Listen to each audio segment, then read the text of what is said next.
마지막 이슈는 오세훈 서울시장입니다. 지금 약간 오세훈 서울시장이 약간 좀 골목에 몰려 있는 것 같아요. 지금 보면은 명태균 씨 관련된 수사가 굉장히 좀 적극적으로 진행되고 있는데 특히 오늘이었죠. 검찰이 오세훈 시장 공관 그리고 집무실에 대해서 전격적인 압수수색에 나섰습니다. 자, 여러 가지 명태균 씨 관련해서 증언도 나오고 있고 보도도 나오고 있는데 자, 압수수색까지 들어간 거면 좀 심각한 거 아니냐? 이렇게 볼 수 있는데 어떻게 평가하세요? 제가 사실 지난주에 들은 얘기가 네. 검찰이 상당히 오세훈 시장 수사에 적극적이다. 네. 이 얘기를 들었었어요. 네. 적극적으로 보인다. 들었었고 또 오세훈 캠프 내에서도 그 많이 갔다 왔잖아요. 참고인 주사도 받고 네, 맞아요. 이분들 측근들 얘기가 조사 받았죠. 되게 세게 하네. 우리는 같은 편 아냐? 이런 생각하다가 세게 하네. 네. 아, 내 편이 아니고 그럼 한동훈 편인가? 오. 이런 분위기 약간. 약간 한동훈 쪽에 줄 선 건가 검찰이 뭐 약간 네, 이런 느낌인가요? 물론 한동훈 대표와 뭐 검찰이 짰다 이렇게 볼 수는 없겠지만 어쨌든 근거는 없죠.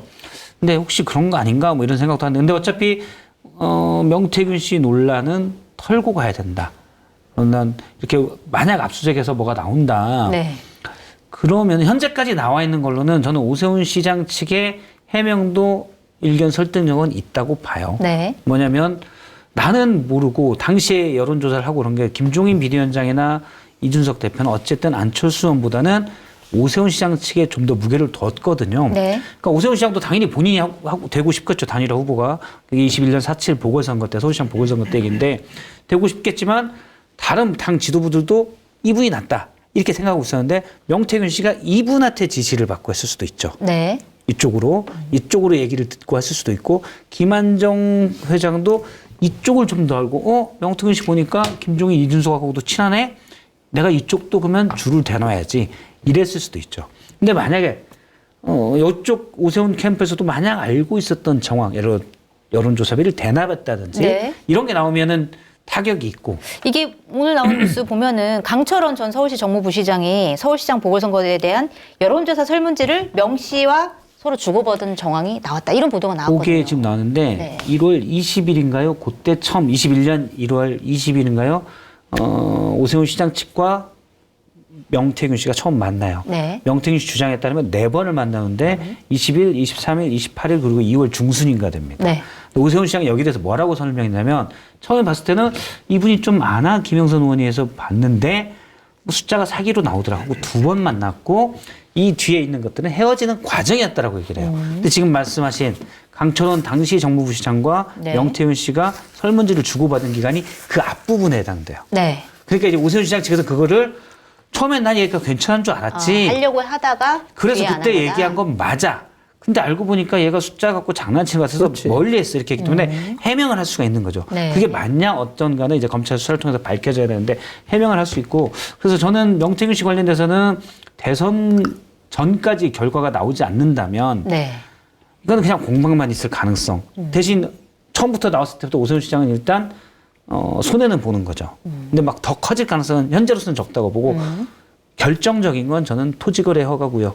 그게 결정적이라고 네. 봐요, 훨씬. 네. 네. 그거는 뒤에 좀 하고 네. 명태균 씨 관련된 의혹이 나오고 압수수색 당한 거 이건 어떻게 보세요? 뭐 결론적으로 말씀드리면 압수수색까지 해봤지만 명태균 씨에게 여론조사를 의뢰하거나 받아봤거나 여론조사를 대가로 돈을 직접 줬거나 주라고 김한정 씨에게 지시했거나 이러한 흔적은 찾을 수 없었음 하면서 네. 명태균 씨와 관련해서는 그냥 여러 가지로 그냥 해프닝으로 끝날 가능성이 높지 않을까. 그렇게 보시는군요. 만약에 이제 8개 전화기를 압수해 갔다고 하더라고요, 오늘. 네. 그럼 거기 만약에 저 명태균 씨랑 주고받고 막 논의하게 나오면 그냥 끝나는 거죠. 뭐 그건 얘기할 필요도 없어요. 그리고 또 진작에 그런 일이 있었다라면 명태균 씨 황금 폰 뭐 여러 가지 폰을 다 압수수색해서 포렌식 다 했잖아요. 그럼 나왔을 거예요. 근데 그런 것들이 나왔다라는 보도나 흔적이나 없단 말이에요. 그래서 네. 명태균 씨 건 관련해서는 오세훈 시장이 그냥 뭐 명태국 하나 잘 맛있게 끓여 먹었다. 그렇게 생각해도 될 정도로 네. 별 문제는 없어 보인다. 그런 생각이 듭니다. 아직까지는 그러니까 그렇다. 예를 들어서 명태균 씨가 주장할 때 약간 이분의 말이 다 진실된 것도 아니고 저도 통화를 보니까 필요에 따라서 거짓말이나 과장, 왜곡도 해요. 네. 그리고 이분이 오세훈 시장에 대한 반감도 좀 많이 있을 것 같아요. 근데 물론 초기에 그런 게 없을 때 어느 정도까지 했냐. 대표적인 게니까 정치자금법 위반이 될 수 있는 여론조사비 대납이 어떻게 되느냐. 이 부분이 가장 핵심적인 건데 일단 근데 저는 어떤 게 있냐면 사실 이게 결론이 대선 전에 안 날 것 같은데 네. 너무 오세훈 예를 들어 시장에 대해서 검증하는데 명태균 이슈에만 매몰되면 안 된다. 이 생각을 가지고 있어요. 예전에도 처음 그때도 생태탕 네. 거기에 매몰됐다가 다른 부분을 못 봤거든요. 근데 저는 그런 면에서는 이번에 토지거래 허가제 그거를 2월에 해제한 것부터 이거는 무능의 극치기 때문에 네. 오히려 이런 부분들을 저는 검증해야 된다고 봐요. 결론이 안 날 것 가지고 검증하는 데 힘쓰는 네. 것보다 그건 이제 검찰이 알아서 하라고 던져놓고 이런 부분을 좀 보는 게 이거는 상당히 뭐 이런 걸 예측을 못했다. 그때 당시에는 시장 상황이 풀어도 될 거로 봤다. 네. 풀어도 될 거 한 달 만에 아닌 게 드러났잖아요. 자, 서울시장으로 해서 그렇게 무능하게 했는데 만약 대통령이 해서 그렇게 무능하면 우리나라의 제일 위험한 부동산 시장을 그런 식으로 하게 된다면 어떻게 되겠어요, 나라가? 그렇습니다. 저는 지금 그런 부분을 더 따져 들어가야 네. 된다고 그러니까 봐요. 이게 간단치 않은 게 오세훈 서울시장 관련해가지고 이게 다 오늘 보니까 일면들을 많이 썼더라고요. 그리고 뭐 옷소공, 오세훈이 쏘아올린 공, 뭐 약간 이런 얘기들도 나오고 그래서 일단 어쨌든 34일 만에 토지거래 허가구역을 해제하고 다시 지정하고, 그러니까 이 논란들 그리고 강남 표심을 무리하게 겨냥한 거 아니냐라고 하는 비판들, 실제로 집값이 너무 급격하게 올려서 피해본 사람들 여러 가지 문제점들 중에서 어떻게 강남에 지금 평가하고 집을 계세요? 갖고 계신 분들도 엄청나게 욕하고 있다고 하더라고요. 정책 혼선 때문에 막 복잡하고 어려운 일들이 많이 있다고. 뼈 아프죠. 네. 잘못된 일이기도 하고.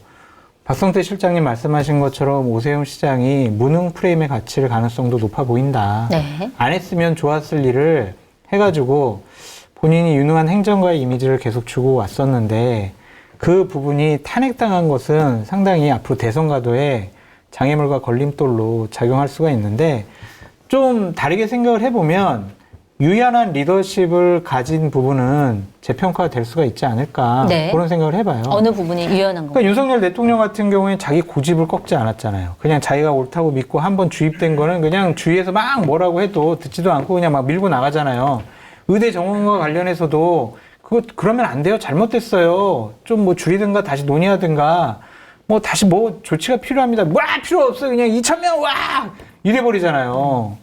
김건희 문제와 관련해서도 사과로 그렇게 하는데 그냥 사과도 안 하잖아요. 근데 오세훈 시장은 정책이 잘못된 거를 그냥 깨닫고 다시 바로 잡고 네. 국민들에게 사과하고 용서 구하고 다시 정책의 오류를 시정하는 그러한 단계까지 결정까지도 다 했단 말이에요.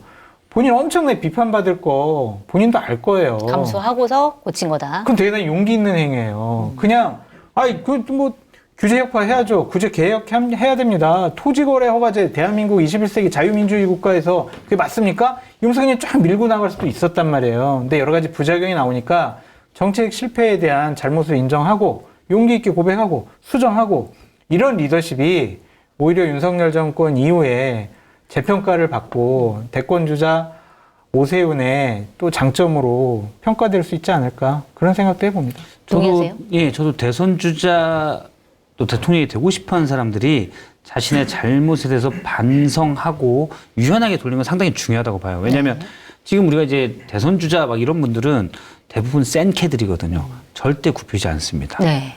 그런 분들이 오히려 두각을 나타내고 유권 자리가 좀 부각되는 편이 있거든요. 그래서 약간 철회를 잘 하는 분이 저는 중요하다고 봐요.